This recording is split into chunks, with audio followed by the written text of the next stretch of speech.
Hello and welcome back to the Cracking FAANG YouTube channel. Today we're solving Leetcode problem 2973, find number of coins to place in tree nodes. You were given an undirected tree with n nodes labeled from 0 to n-1, rooted at node 0. You were given a 2D integer array edges of length n, where edges of I is ai, bi, indicating that there's an edge between nodes ai and b of I. You were also given a zero-indexed integer array cost of length n, where cost of I is the cost assigned to the ith node. You need to place some coins at every node on the tree.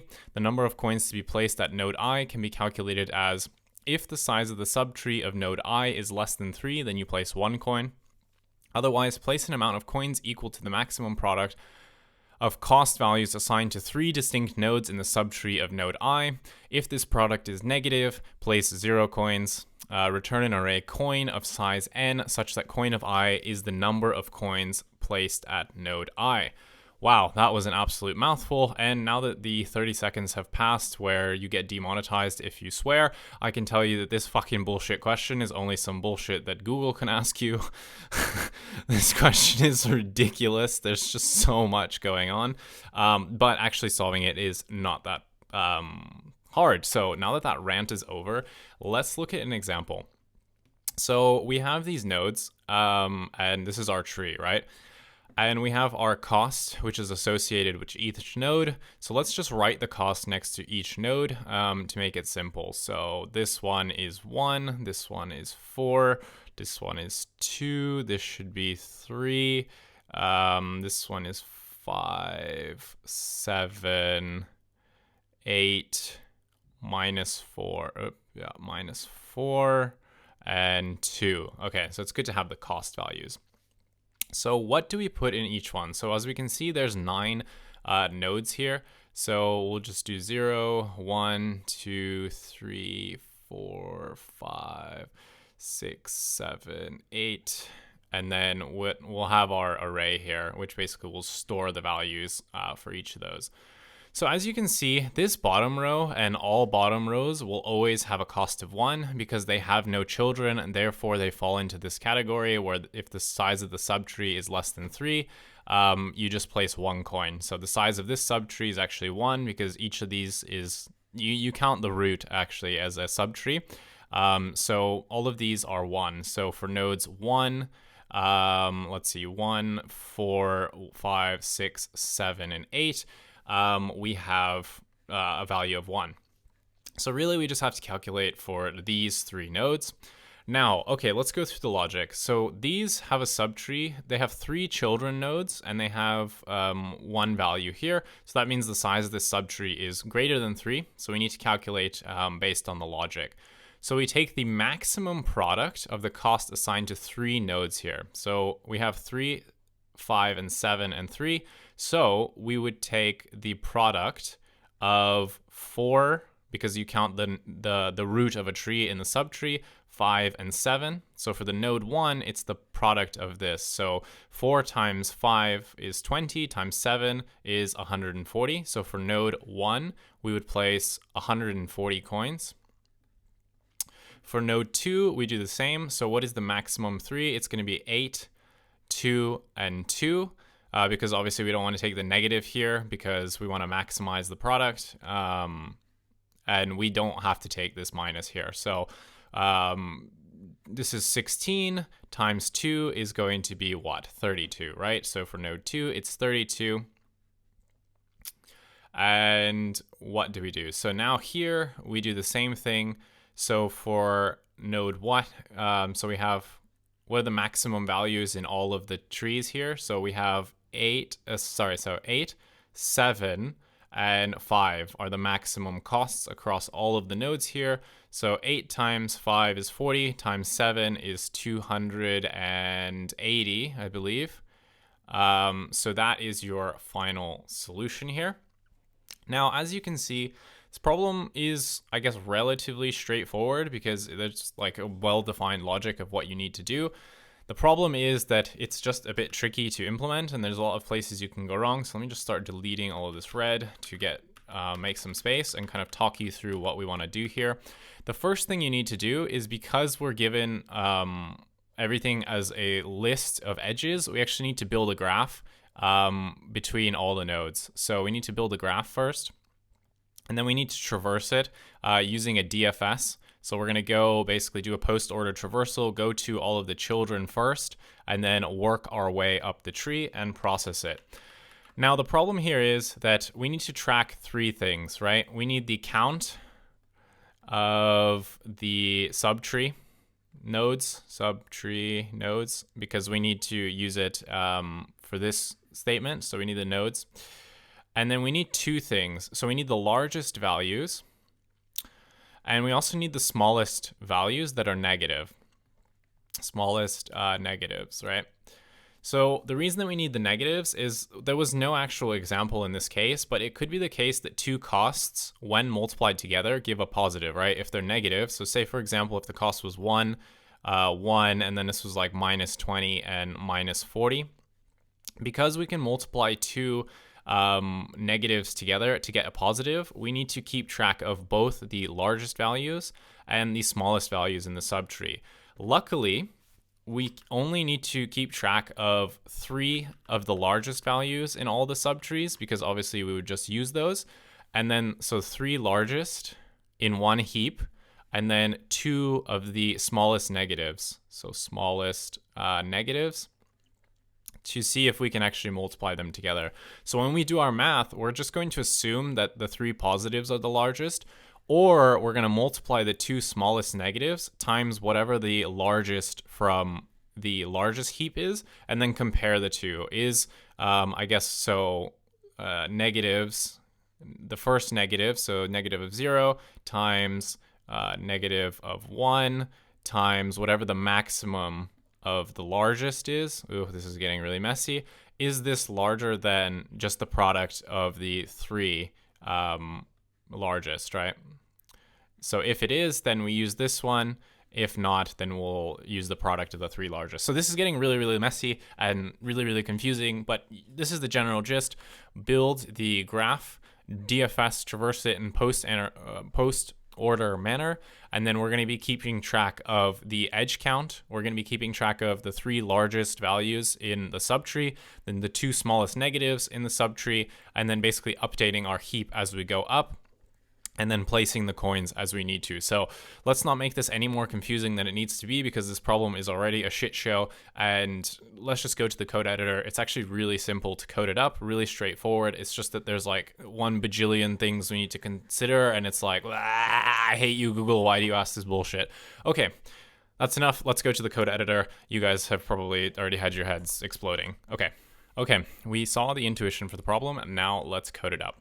Remember that the first thing we need to do is transform our list of edges into a graph. So let's define our graph data structure. We'll say self.graph, and this is going to be collections.default_dict list, and then we need to populate our graph. And we're also going to need the cost variable inside of our DFS. So let's just save this so we have cost. And okay, so now we have the graph to build. So we're going to say for edge 1, edge 2, in edges, we're going to say that there is a connection from, and if I could just type today, edge 1, there's an edge to edge 2, and then we're going to say, oh my god, self.graph of edge 2 append edge 1. So we populate the bidirectional edges, and we are good. Okay, so the way that we're going to do this is we're going to do a post-order DFS. Unfortunately, because our graph is defined like this, it's not actually a tree. We need to make sure that we don't go back on ourselves. Obviously, there are bidirectional edges, so if we don't keep track of the nodes that we visited, then we can just get through, we can get into an infinite cycle by cycling through all of the edges for a given node. So we need to be careful and actually keep track of where we've been. So we're going to say self.visited is going to equal to an empty set. And then let's define our result, which remember is the same length as the cost array, and we just need to return that. So in the beginning, all the coins we want to place are just 0, and this length of the array should just be the length of cost. Okay, now we want to define our DFS function, which we'll do in a second. So we'll call it on the root, which remember, I cannot type today for my life. We'll call it on 0 because that's the root of the tree, if you remember from the examples. And then we simply just want to return self.res. So all of the updating will happen inside of the DFS function. Okay, let's define DFS now. So we're going to take self and a node. And what we're going to do is, the first thing we want to do is we want to mark that we visited the node. So we're going to say self.visited.add the node.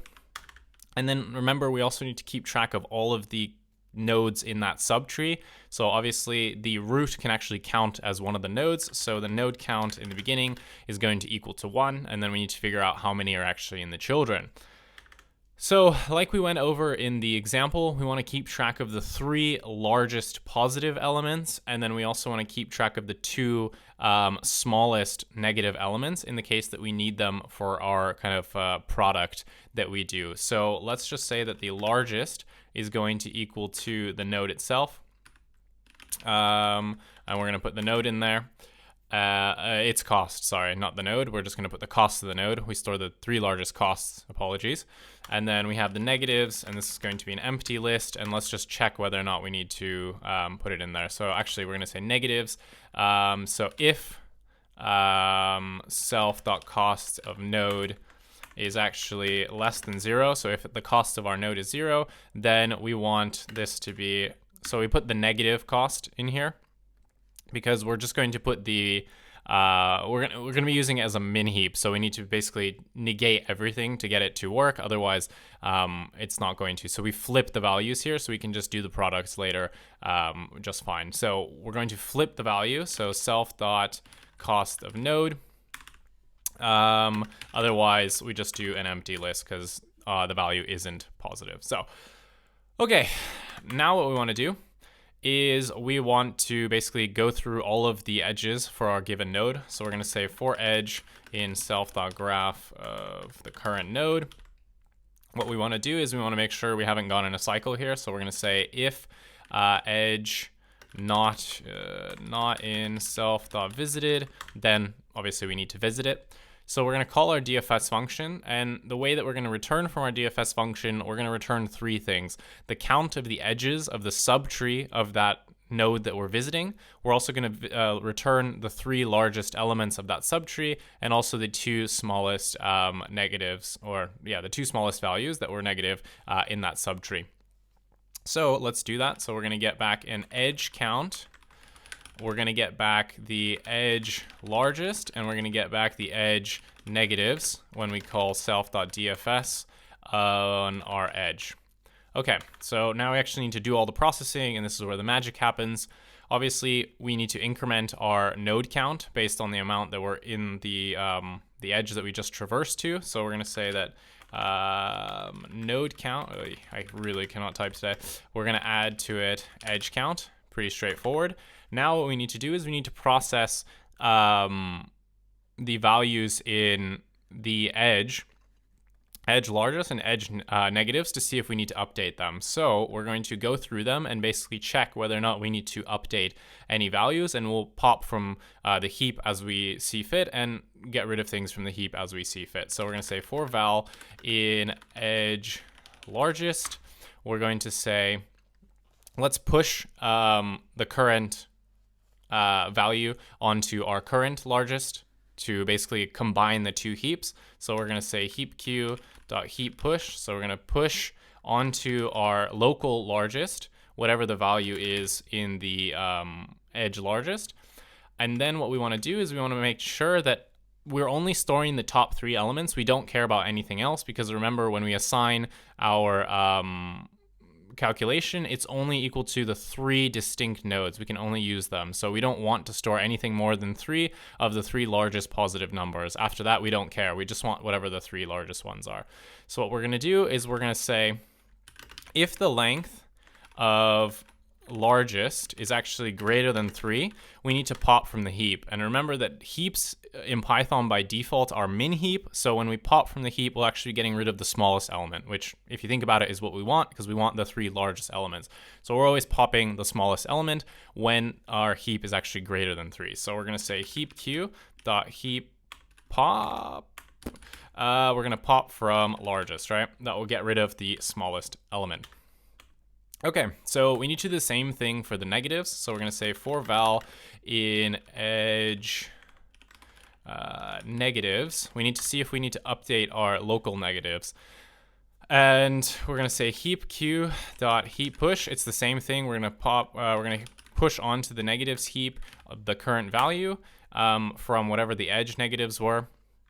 And then we want to basically make sure that in this case, remember that if we want to use negatives, then 2 negatives multiplied by each other will make a positive. So we never want to store more than the smallest 2 negatives, because it wouldn't make sense to use 3 of them. It would just give you a negative product and you would just place 0 coins. So we want to use the greatest amount, which is potentially going to be 2 negatives and 1 positive, or just 3 positives together. We never want an odd amount of negatives, because then you would just get a negative number.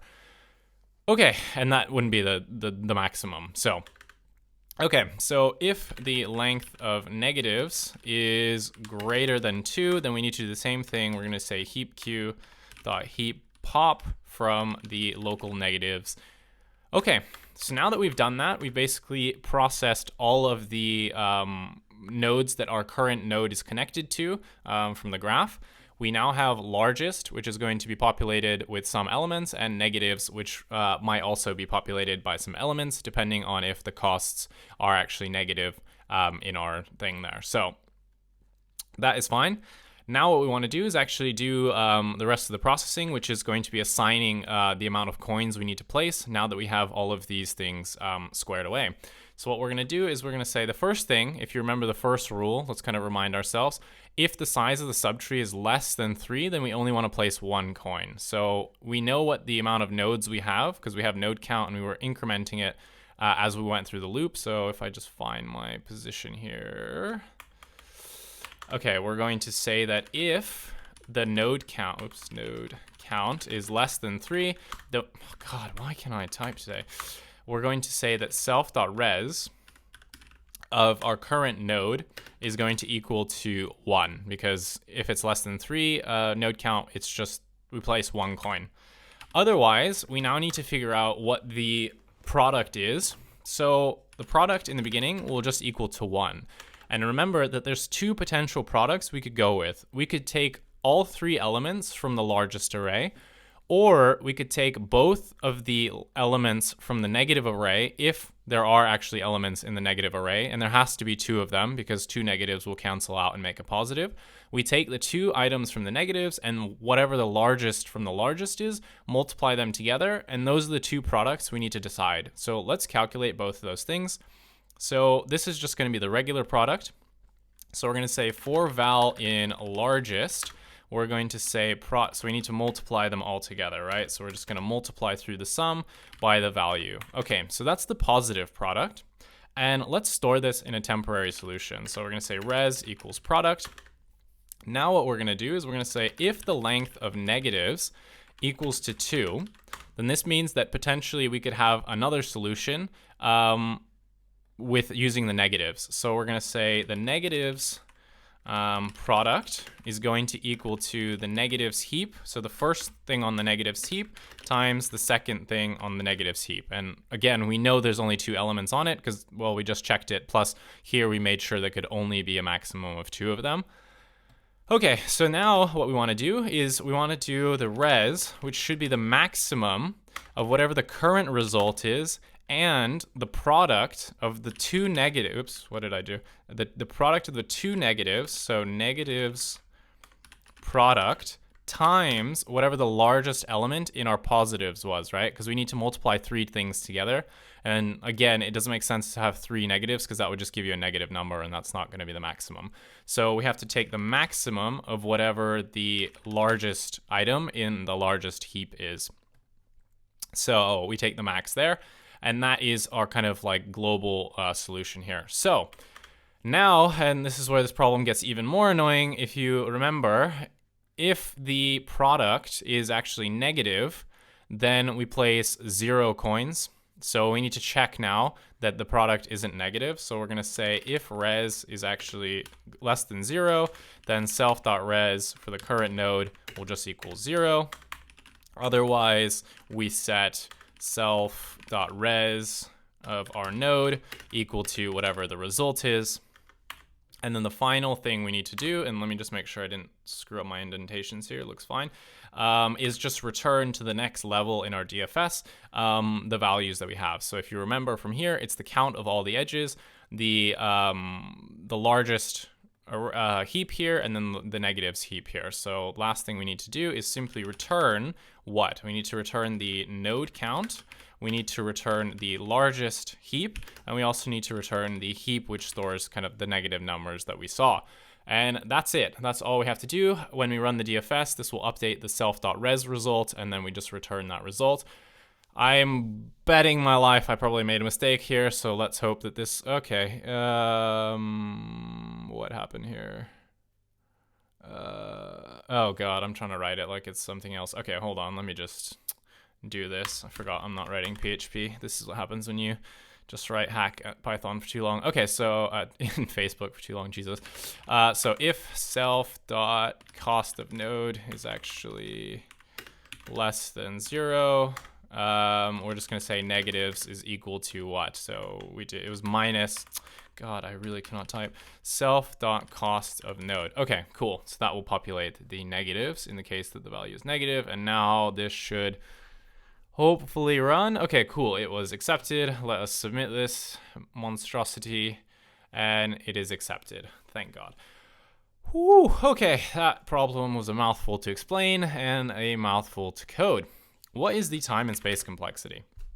Well, you might be thinking that obviously we're doing a DFS, so it's big O of n, but what are we doing inside of here, right? Well, we have all this processing, but you know, we have a heap, so is that not going to be n log k? Well, let's think about it. You know, how many elements are we going to process, right? In the worst case, the amount that we're going to have to process is the level right before the node, right? That's if basically all of the children are just one level behind the parent. So that means that we'd have to process basically n minus 1, but then there's only 2 levels, so it's really just big O of n. And then the k part, we know that k is actually just 3, so this is a constant. So actually this part, in the worst case, when we have a tree like this, it's still just going to be big O of n, because we just have to process each of these nodes. So yeah, I think the time complexity is just big O of n, because you have the constant, you know that the heap will only have a maximum of 3, and then you have like very small, you're never going to be processing all of the nodes in one go, so it shouldn't be big O of n for each of the levels here. So it should just be big O of n total processing, because you just have to process each of the nodes once. Space complexity wise, it should also be big O of n, because we just need to build the graph, and then also we have the visited set, which is just going to store everything. Then we have the recursive frames, but when you add everything together, it's really just the graph and then that, right? Because the heap, again, it's a constant space. You know that it's only ever going to be 3 elements in it in the largest, and then 2 elements in the negatives. So those are just trivial space complexities. You don't have to worry about them, because you know that they're a maximum size of 3 and 2. So they're just constant space allocation. So I believe the space on this one is also big O of n, or at least I'm more sure on the space of this one. The time, I don't know. There's probably some complex mathematical proof, but from what I could tell and looking at other people's solutions, it seems to be that it's big O of n, just because the heap size is constrained to 3, and then also you're not technically processing every single node each time. You're only seeing it once, so it should only be big O of n. Okay, so that is how you solve a number of coins to place in tree nodes. As you can tell, I did not like this problem. Surprisingly, it's not that hard to figure out. There's just so much crap you have to do, and then dealing with the heaps and popping elements and doing this, and there's just so many like if this, then that, then this, then that, and this is the type of shit Google likes to do just to flex like how much smarter they are, but I don't know why they do this shit. Anyway, that is this problem. As you can tell, I've had enough of it. We've solved it. It's accepted. Hope you enjoyed. Leave a like and a comment for basically making me suffer through one of the worst problems I've ever done. And yeah, subscribe to the channel, help me reach 10,000 subs, and I will see you in the next one. Hopefully, won't be pulling my hair out on that one. So, see ya. Bye.